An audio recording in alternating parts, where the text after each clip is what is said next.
بخاری مسلم کی حدیث ہے، قضا رسول اللہ صلی اللہ علیہ وسلم بیمین و شاہد، نبی صلی اللہ علیہ وسلم نے فیصلہ کیا مدعی کے حق میں ایک گواہ اور اس کی ایک قسم پر۔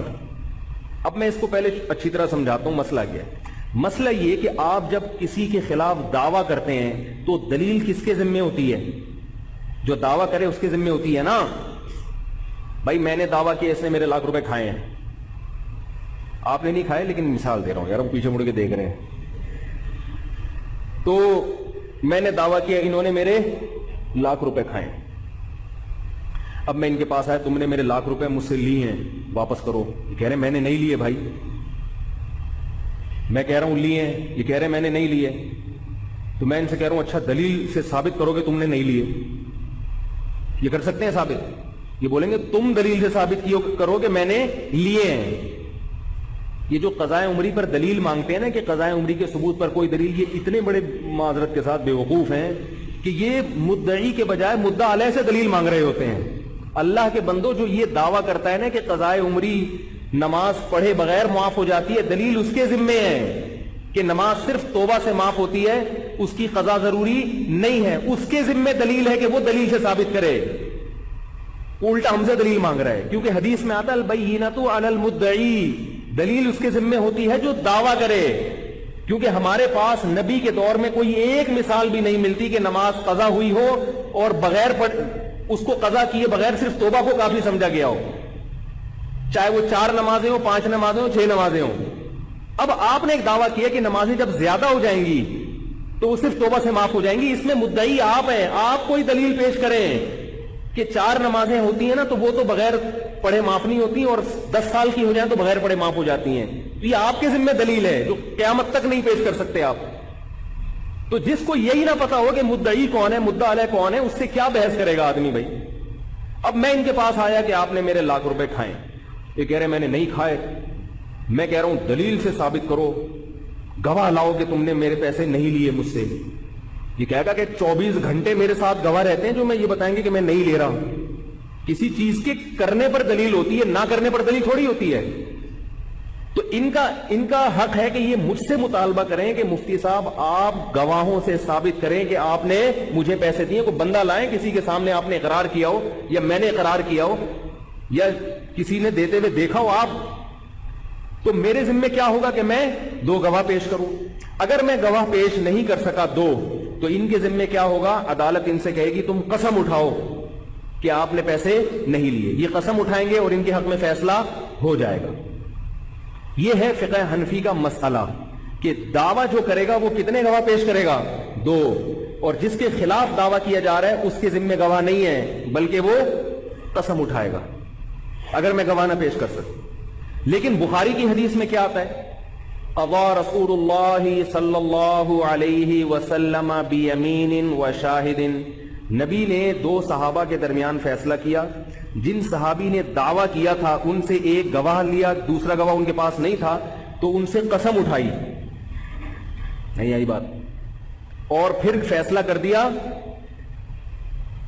انہی مدعی کے حق میں، حالانکہ ان کے پاس گواہ صرف ایک تھا، دوسرا گواہ نہیں تھا بلکہ دوسری قسم اٹھائی۔ تو ان کی گویا ایک قسم کو دوسرے گواہ کے قائم مقام سمجھا گیا۔ اس کی بنیاد پر بعض حضرات کا مذہب یہ ہے جو حدیث کے ظاہر کو فالو کرتے ہیں، گہرائی میں نہیں جاتے، ظاہر ان کا مذہب یہ ہے کہ بھائی 2 گواہوں کا ہونا ضروری، بولو بھائی، نہیں۔ جبکہ امام ابو حنیفہ کا مذہب یہ ہے کہ مدعی کی طرف سے ایک گواہ اور ایک قسم کافی نہیں ہے، 2 گواہ پیش کرنے پڑیں گے۔ نہیں آ رہی بات؟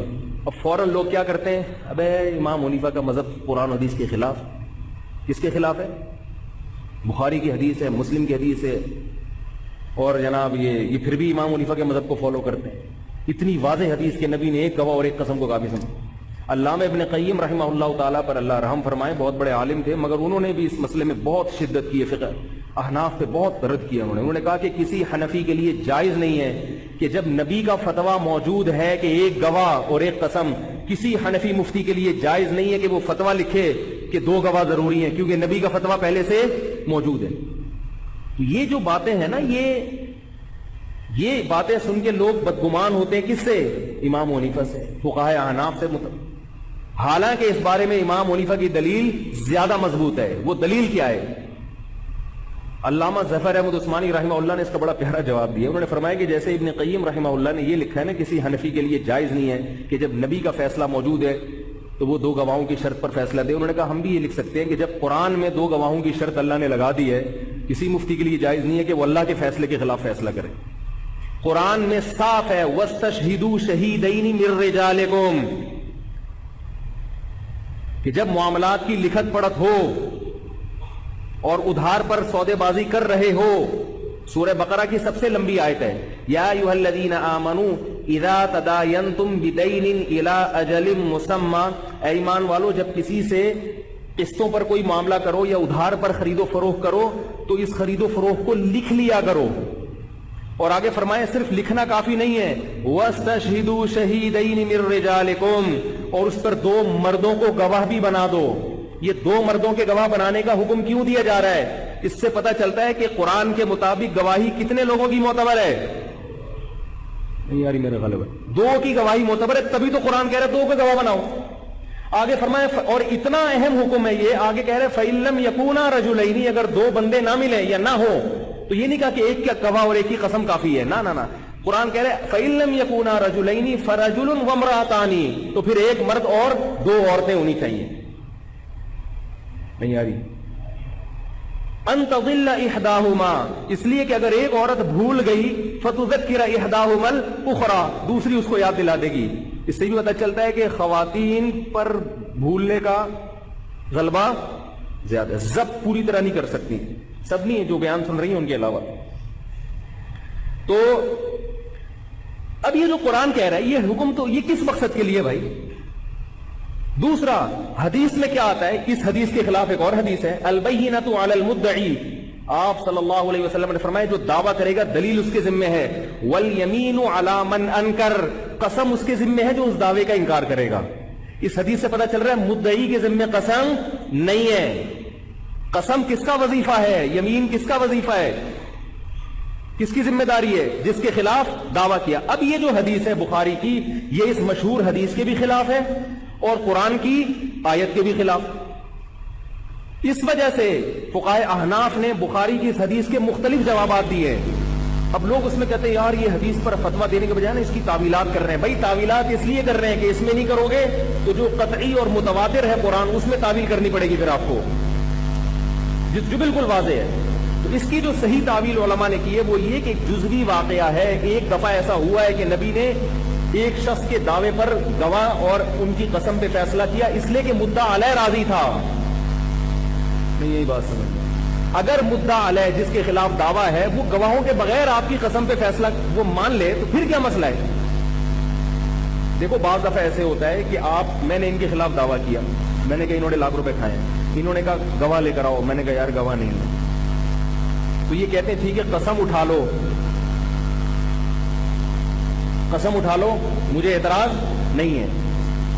بعض دفعہ ایسے ہوتا ہے یہ ان کو یاد نہیں ہوتا، یہ کہتے ہیں بھائی تو اگر اللہ کا نام لے کے قسم اٹھا لے تو میں اپنے حق سے دستبردار ہوتا ہوں۔ تو یہ جزوی واقعہ ہے نبی کے دور میں ہوا ہے کہ جو صحابی تھے جن کے خلاف فیصلہ ہو رہا تھا، جب نبی نے ان سے قسم اٹھائی تو ان صحابی کو اعتراض نہیں ہوا، انہوں نے کہا ٹھیک ہے انہوں نے قسم اٹھا لی، ایک گواہ میں مانتا ہوں، میں اس فیصلے کو تسلیم کرتا ہوں۔ تو یہ جزوی واقعہ ہے اور ایسے جزوی واقعات آج بھی ہو سکتے ہیں اور ہوتے رہتے ہیں، یہ قاعدہ کلیہ نہیں ہے، قاعدہ وہ ہے جو قرآن نے بیان کیا، یہ حدیث مشہور میں البینۃ علی المدعی، اور یہ جزوی واقعہ ہے۔ امام مالک رحمہ اللہ کے سامنے جب یہ حدیث آئی نا، امام مالک کا بھی یہی مذہب ہے کہ 2 گواہ ضروری ہے، ایک گواہ پر فیصلہ کافی نہیں ہے، عدالت ایک گواہ پر نہیں کرے گی، ایک گواہ پر جب ہوگی جب مدعا علیہ راضی ہو، جس کے خلاف دعویٰ ہو، ورنہ اصول ضابطہ یہی ہے۔ امام مالک کے سامنے جب یہ حدیث آئی تو امام مالک نے کیا فرمایا کہ خلفائے راشدین کے دور میں جتنے فیصلے ہوئے ہیں عدالتوں میں سب 2 گواہوں پر ہوئے ہیں، کہیں بھی ایک گواہ پر فیصلہ نہیں ہوا، تو میں خلفائے راشدین کا پورا سنہری دور اسلامی تاریخ کا اس کو کیسے چھوڑ دوں میں؟ نہیں آ رہی میرا خیال۔ تو اس مسئلے میں جو امام ابو حنیفہ پہ طنز کر رہا ہے یا کہہ رہے ہیں ان کو قرآن و حدیث نہیں آتا، وہ در حقیقت قرآن پس پردہ قرآن کی اس آیت کو بھی اور وہ مشہور حدیث کا بھی اور خلفائے راشدین کے دور حکومت کا کے فیصلوں کا منکر ہو رہا ہے. اس لیے